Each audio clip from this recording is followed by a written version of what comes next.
Science of Cultivating Influence. Narrated by Amanda Marr and Oliver Maines. By the time he'd reached his late 20s, John Levy was struggling. His startup had failed, and he was grappling with the turmoil of the financial crash of 2008. He knew he wanted to make a difference in the world, but he just didn't know how. So he hosted a dinner party and invited 12 strangers to cook for him. From those humble beginnings, the Influencers Dinner was born, a network that now comprises thousands of people, including Nobel laureates, Olympic champions, and award-winning musicians. Why would any of these people want to cook food for Levy? Because he'd discovered that what people crave the most is connection and community, and he designed the events to maximize both. These blinks will reveal how you too can become a behavioral designer. They'll show exactly how to create events that'll strengthen your community and allow for authentic connection.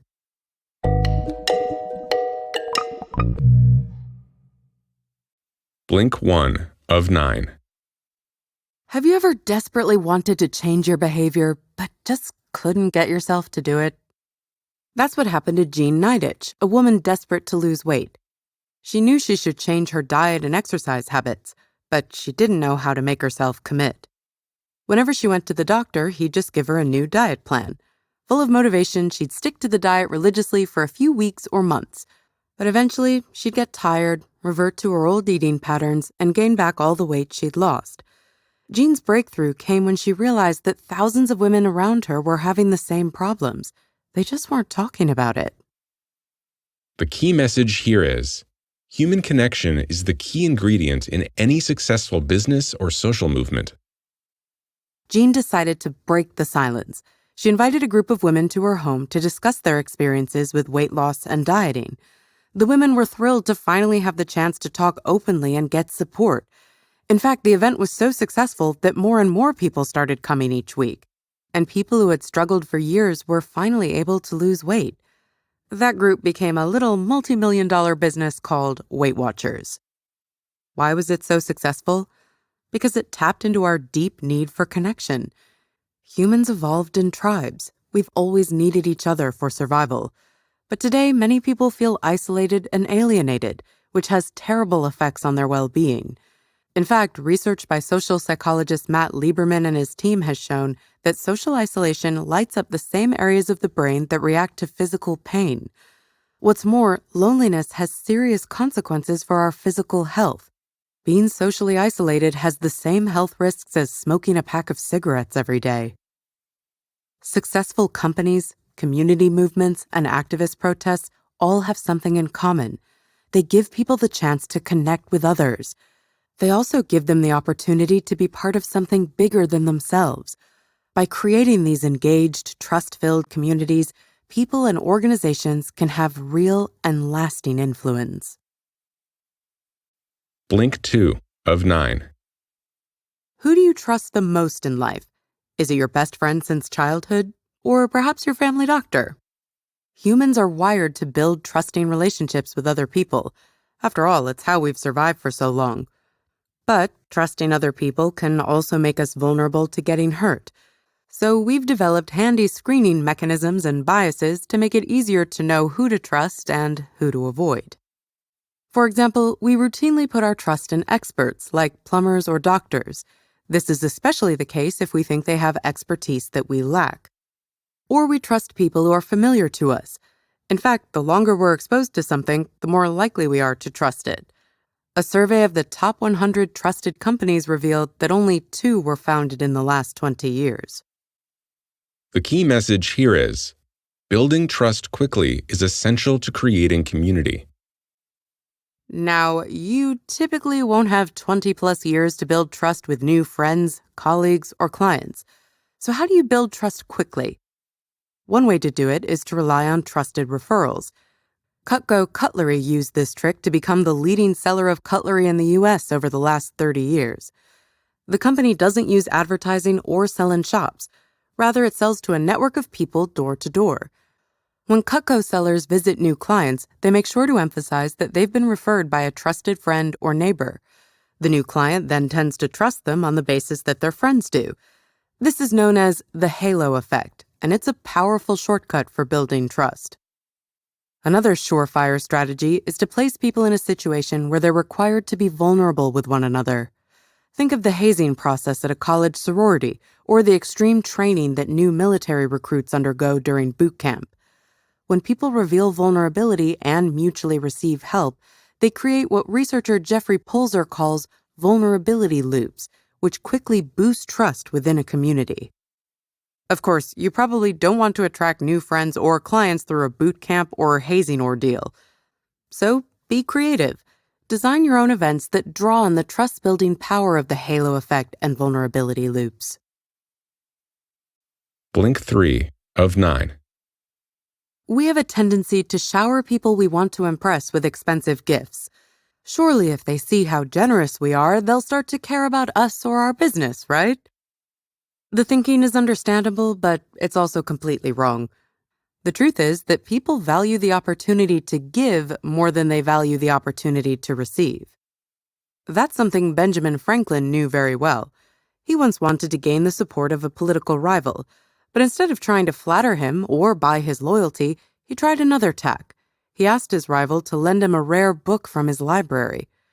In those pre-Amazon days, locating the book and getting it to Franklin took quite some effort. The rival gave him the book and then became a lifelong supporter.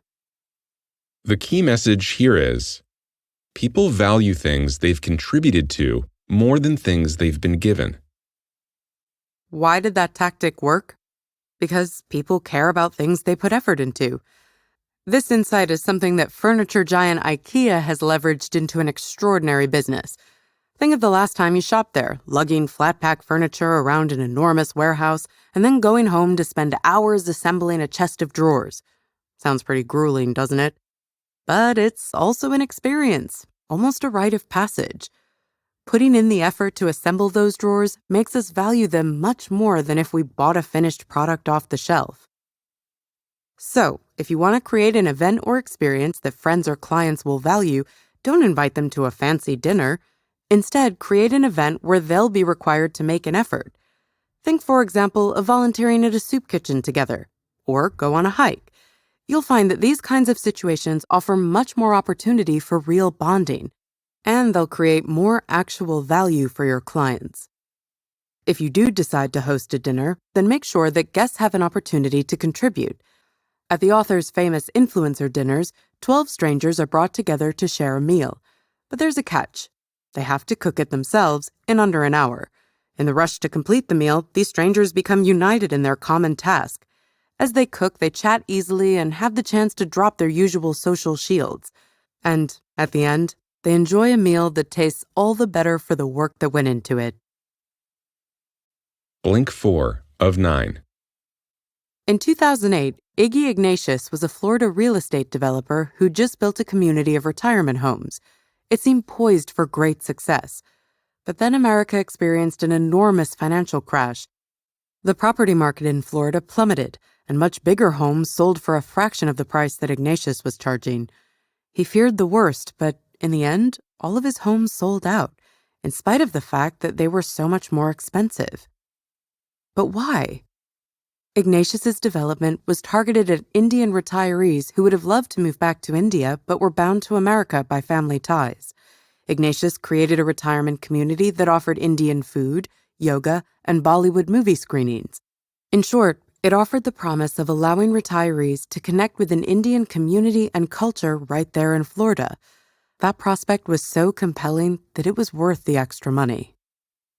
The key message here is, when creating community, shared values are important, but diversity is too. Consider your social circle. Do you hang out with people who share your socioeconomic status, ethnicity, religion, tastes, and political beliefs? As comfortable as it is to be surrounded by people who are similar to you, it can also be limiting. Encountering people who are different from you exposes you to new ideas and perspectives. And connecting with a wide range of people is especially important if you want to have broader influence in the world by creating, for example, a business or social movement. The author knew that the movement he wanted to create would need to include a wide range of people like celebrities, industry leaders, and community activists. He wanted to create events where people were surrounded by others who'd achieved remarkable things in their fields. But he didn't know any celebrities, and there hadn't been any industry leaders hanging around his house when he was growing up. So how could he find a way to reach out to them and interest them in attending his events? He realized that he'd need to become an expert at putting himself in other people's shoes and at recognizing the various social pressures they experienced.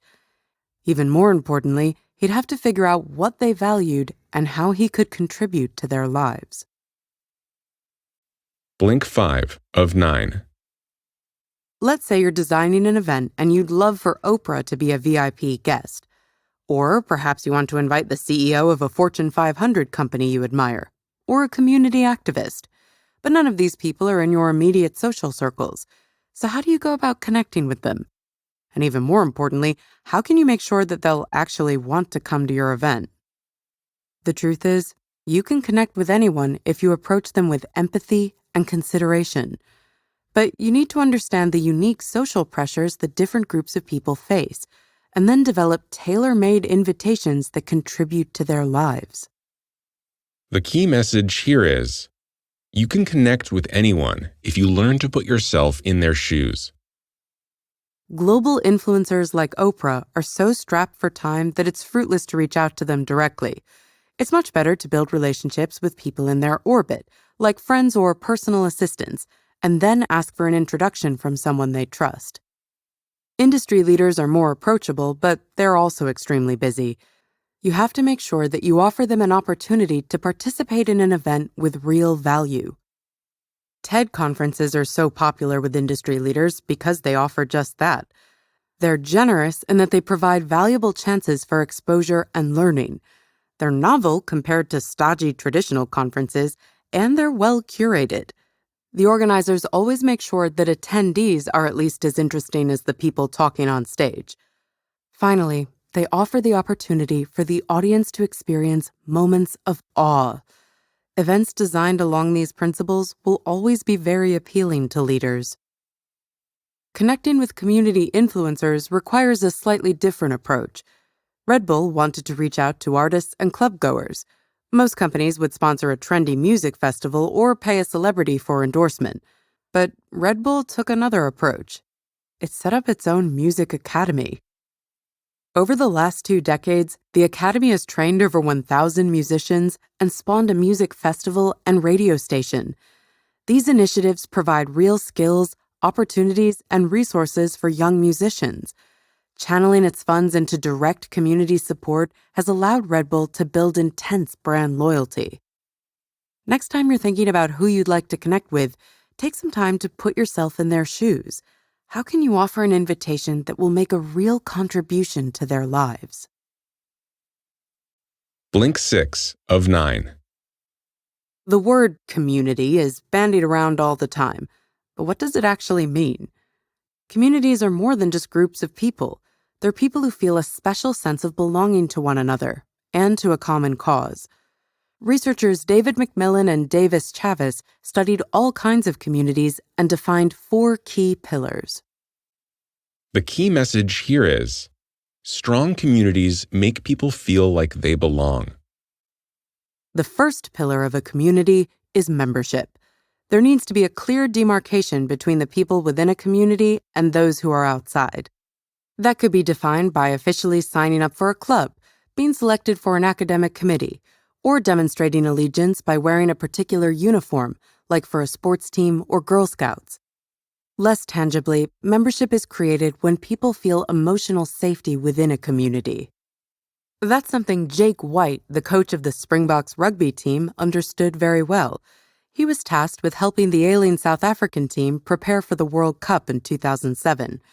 One of his first moves was to guarantee the members of his team that they wouldn't be kicked out before the World Cup, even if they played badly. This was very unusual, but it communicated to the team that the coach had their backs. The team rallied together with a new spirit of collaboration and commitment, and ultimately, the strategy paid off. Against all odds, the Springboks won the World Cup. The second pillar of community is influence. Having influence means that community members all have the chance to help determine what happens within the community and to make a contribution. It's a reciprocal interaction. They're also able to receive contributions. That's why, for example, the Instagram followers of a celebrity are a fan base rather than a community. It's a one-directional interaction. The third characteristic of a community is that it embodies the shared values or needs of everybody involved. For example, a religious community will embody the shared commitment of practicing devotion to God, while a shared professional community could fulfill the core aim of furthering everybody's career. These shared desires are the fuel that maintains a community over time. Last, but definitely not least, community members share an emotional connection. Rather than practicing their faith or fighting for a political cause alone, they come together to share the experience. This could be online or offline, but it involves genuine interactions and building trust between members. Blink 7 of 9. If you go to Walt Disney World in Orlando, Florida, you'll notice something strange. After you pay for your tickets, you can't walk straight into the park. Instead, you need to take a 23-minute boat or bus ride that ferries you to the main gates. Why would the park designers have created this seemingly impractical setup? Because they understand behavioral psychology very well. Tickets to Disney World are expensive. Specifically, 4-day passes for a family will set you back around $1,200. Many people experience instant buyer's remorse after handing over the money, even though they'd planned to spend it. So, the park designers factored in the boat ride as a breather that allows people to relax and get into a better mood before entering the park. That way, the outing starts out on a better note and everyone wins. The key message here is, understanding behavioral psychology will allow you to design better events. People are, as psychologist Dan Ariely says, predictably irrational. In fact, we have over 180 cognitive biases that we're not even aware of. That means we're often not in charge of how we make decisions, even though we'd like to think we are. We can't change this predictable irrationality, but like the Disney park, we can design around it. We can use our understanding of human behavior to create events designed to help people connect and to put them at ease. For example, the author was inspired by the Disney example and gives the guests at his influencer dinners a transition period to get comfortable in their new environment. Instead of handing them a drink and forcing them to chat, the guests always start with a relaxing activity, like touring the house together. However you design your experience, make sure you always behave ethically. Don't use your knowledge of human behavior to take advantage of people. Remember, to build a long-lasting, trusting relationship with other people, you need to be competent, honest, and benevolent. You always need to have their best interests at heart. Always be transparent about your motivations for hosting an event, and make sure to be upfront if you're collaborating with a brand or receiving sponsorship. In the next Blink, you'll discover how to apply your skills to design not only events, but also thriving communities that are in line with your values and ideals. Blink 8 of 9. Traditionally, organizations that are looking to attract new members or businesses seeking customers have a recruitment model that focuses on 3 moments. First, there's the moment of discovery, when people first encounter the organization. Then, there's engagement, where people get to know it. And last, there's membership, where people sign on to become part of the community. These phases are very important, but there's a problem. They're usually approached in the wrong order. When we're creating communities, we need to design backward. We need to figure out what kind of community we want to create and what our key values are. Put simply, we need to define what kind of membership we're offering people. The answer to that will influence our engagement, which will determine how we recruit. The key message here is, when you're trying to create a community, start where you want to end up.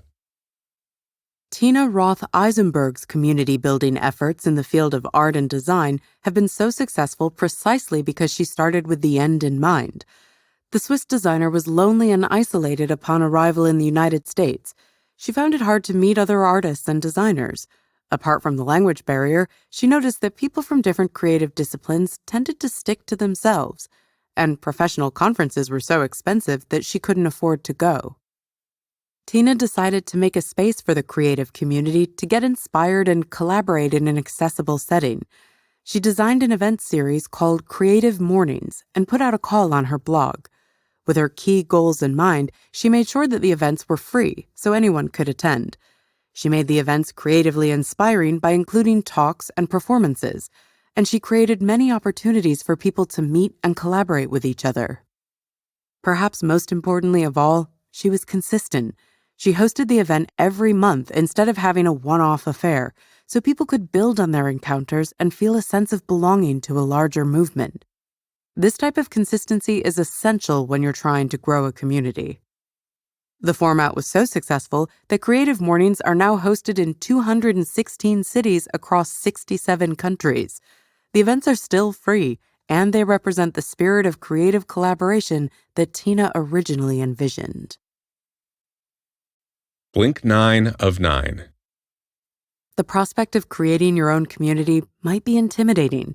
You may be thinking that you could never mobilize a network of thousands of people or start a multi-million-dollar business. And you might be right. But remember, many of these movements started out very small.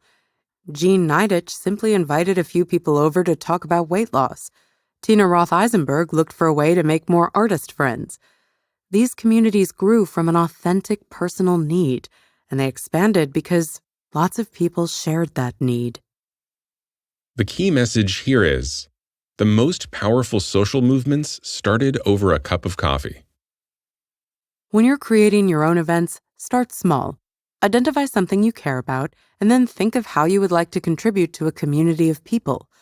Perhaps you're a bit lonely and are craving deep connections with the people around you. Or maybe you want to mobilize your peers around a political cause, like raising money to support refugees. Once you've identified what you care about, you can give some thought to designing an event using the principles you've learned about human behavior. For example, if you're craving deep connection, think about activities that'll maximize vulnerability loops and good discussion. Going to a noisy bar probably won't be the right activity, but climbing a mountain together or doing a cooking workshop could fit the bill. If you want to build a community around hustlers, then give some thought to the specific contribution you'd like to make. Do you want to create a social forum where survivors can discuss their experiences freely? Or do you actually want to raise money for people who can't afford ongoing checkups and treatment?